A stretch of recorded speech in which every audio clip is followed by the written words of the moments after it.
CJ here again, and today I have a guest, man, a really special man. Go ahead and let him introduce himself. What's up, y'all? My name is Akio. Better known as Jalen. A lot of y'all might know me, but call me Akio from the Bluff time. You know what I'm saying? Doing my thing. How y'all doing? How you doing, bro? I'm good, man. I'm good. The reason why I got you out here today is because for the last couple of years, man, I've been seeing like you on social media and how you've been living your life out. And honestly, dog, I'm blown away by it. To see how you've grown, like professionally and spiritually, over the last 4 or 5 years, that just blows me away. Appreciate that. Appreciate So, actually, I have a few questions for you that I'd like to get your insight on. So you could maybe see how ideas relate and compare to maybe other people that have these same questions themselves. So, with no further ado, let's go ahead and get started. that. So, first question is: did you have any role models growing up? And if you do, what effect did they have on your life?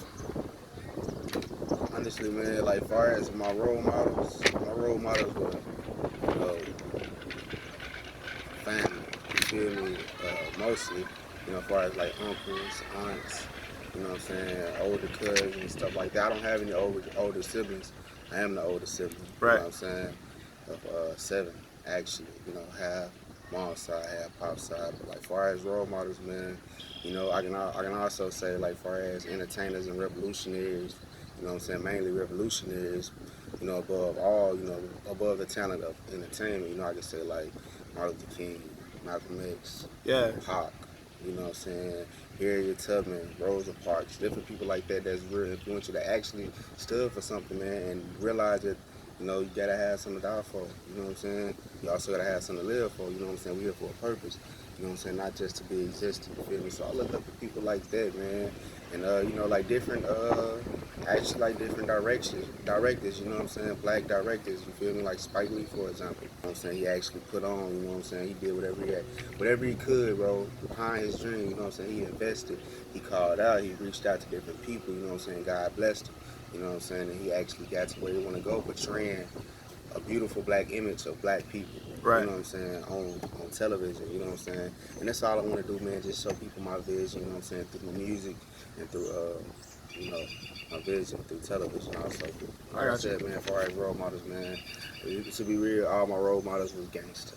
You know what I'm saying? We could say Malcolm X and all them was gangster too, but like far as my family and the environment that I grew up in, man, in the blood town was just straight gangster, man. I saw a lot of stuff that I feel like, you know what I'm saying, the teenager and the child shouldn't see, Right. but it made me stronger, it made me wiser, you know what Right. I'm saying? And just getting all that knowledge in that game, man, and that experience growing up from those different people, man, I don't regret it. I thank God for all of them, man, you know what I'm saying? Free some of them, rest in peace some of them. Shout out to some of them that still living their life doing their thing. But yeah. 100. So to compound on that, what you just said, growing up, you saw things that maybe a child or a teenager shouldn't have saw. I'm from the same town, but I think my experiences, your experiences, are two different things. So could you open up to, I guess, what it meant to be a black child and a black youth growing up in Pine Bluff? Man, to be real, bro, it's hard. You know what I'm saying? Like, growing up in the bluff, like, I'm 23, so in our generation, we was in school, man. We was tough. It's a little tougher than the generation now, man. We used to fight, you know what I'm saying, and solve our differences or whatever, you know what I'm saying. But now, man, they're so quick to pick up a gun down there, bro. Like, it's crazy, man. Young niggas 14, 13, 15 killing each other, Right. 17 just killing each other, you know what I'm saying. And it shouldn't even have to be like that, you feel me? But it's like that, you know what I'm saying. Because most of those kids, man, they not blessed like a lot of us or like some of us, you know what I'm saying, that has, the mother and the father figure at home. You know what I'm saying? Right. A lot of them lack that, man. They lack that father figure. I'm telling you, sometimes you can have a father figure present, but he actually has to be there. You know what I'm saying? Like as your mother is. You see what I'm Right. saying? But you know what I'm saying? With them lacking that male role model, that male influence, man, you just run straight to the streets. You fly straight to the streets. You know what I'm saying? Whatever happens when that happens, you know what I'm saying? It is what it is, man. These kids out here on all types of drugs, you know what I'm saying? Powder, K2, everybody smoke weed, everybody drink, everybody lit, you know what I'm saying? Our generation lit. But you know what I'm saying? I ain't criticizing them like that because I do my thing and I've done what I've done, you know what I'm saying? But at the same time, all I'm saying is, man, growing up in the blood, bro, it'll teach you to be strong. It'll teach you to be a survivor. Yeah. You know what I'm saying? It'll get you prepared mentally for the world. Because you can't survive there, You're I not gonna mean, make it you're anywhere. really not gonna make it nowhere, honestly. You know what I'm saying? And that goes for work ethic, going out there and a job. Because small cities, so many people are looking for that job. That's why a lot of kids, man, they out on the streets because there's not that many jobs in the block. You know what I'm saying? Right. And there's not nothing to do. No community center. You know what I'm saying? I feel you. No. You know what I'm saying? The kids ain't studying no skate rink and no movies no more. That's played out. You know what I'm saying? They actually need something positive to do, man. And what I say is, go for the arts. That always keeps the kids interested. You know what I'm saying? Regardless, if you put a child in arts class while they're at school, they're not gonna be bored no more. You know what I'm Right. saying? Because they're gonna get hands on. They're gonna either paint, they're gonna either write some poetry. They're gonna do something that's gonna challenge their brain, challenge their intellect. You know what I'm saying? So I feel like, man, these kids just need something to do in the city, man. And once more people that's actually trying to make a change.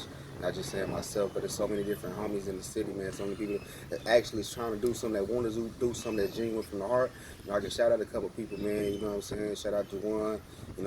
Shout out Juwan Bradley. You feel me? You know what I'm saying? He got something coming up August 4th. You know what I'm saying? I'm partnering up on him with called Saturday Night Live, and we're gonna do it at New Life Church Right. in Pine Bluff, the new church down there. It's called New Life in Jefferson Square.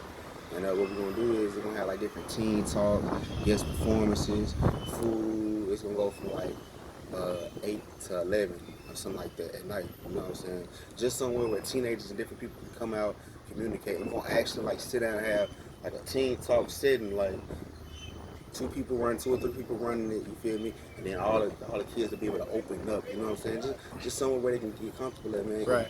once they have somebody to talk to, bro, and open up about certain things, you know what I'm saying? I feel like they can have a soul brother or a soul sister. I feel like things will change in the city, bro. No doubt. So, I guess what are some challenges or expectations you had growing up personally? Man, it was always, bro, overcoming like sickness for one. You know Yeah. what I'm saying? That started off like in high school, like out of nowhere though. Like real talk, out of nowhere. The rest of my life I was just fine, healthy or whatever. But like sickness or whatever. You know what I'm saying? I started getting sick. I got what they call Sjogren's syndrome. And that's also with like Serena. One of the tennis players, the sisters, Right. one of them got it. And it's basically just autoimmune deficiency where sometimes like when you get sick, your body will fight against itself. It's itself instead of fighting for itself. So it kind of make it harder to get well. You know Right. what I'm saying? But it's something that you can live with, something that you can't die from. You know what I'm saying? Something that I overcome every time. You know what I'm saying? Or whatever. You know what I'm saying? But the consequences that come with it, like it attacks my other organs when I do get sick. You know what I'm saying? And it's not like a 3 times a year thing. It's probably like once every other year or something like that. If I catch a cold. You feel me? So I have to overcome that, man. I seen death, being on that deathbed, you know what I'm saying? But besides sickness, man, like different other challenges, man, just challenges mentally, trying to stay mentally sane, trying to stay mentally stable, you know what I'm saying? Being 23 and, and being taught always to have to go work and never really just taught to chase your dream, you know what I'm saying? I feel that. You feel me? And they pay us to forget our dreams, bro. So I'm at a place where I'm seeking peace of mind, peace with God, just trying to continue to find myself on my journey, you know what I'm saying? And also, just do what it is I'm supposed to be doing on this earth, bro. Right. You know what I'm saying? Because I feel like, we supposed to. And if it's in you, it's in you. Why waste your talent? Why waste your gift? Why waste your voice? Whatever you have to, show the people, to get to the people. God gave it to you for a reason. You know what I'm saying? Yeah. So put whatever's in you out because it's going to bless somebody else. I You know feel what I'm that. saying? But far as like, that's another challenge I face, man, on a daily. Because, it's not too much support in that. You know what I'm saying? They see people doing good, man. They always have, oh, we need more positivity, we need more people to stand up and do this and do that and say this and say that. But they're not listening, they're not even paying attention, they're not even woke. They just talking. You know what I'm saying? People talking in sleep. Yeah. Talking, The fake woke. Yeah, they just sleepwalking and sleep talking, man. You know what I'm saying? It's a lot of cap. And I ain't, a lot of people, man, they just need to get it together. They gotta get themselves together first, though. You know what I'm saying? But me, regardless, I want to continue to put out positive music. I want to continue to put out uplifting music, soul music. You know what I'm saying? Different Yeah. things like that in order to just keep the people. listening, bro. You know what I'm saying? But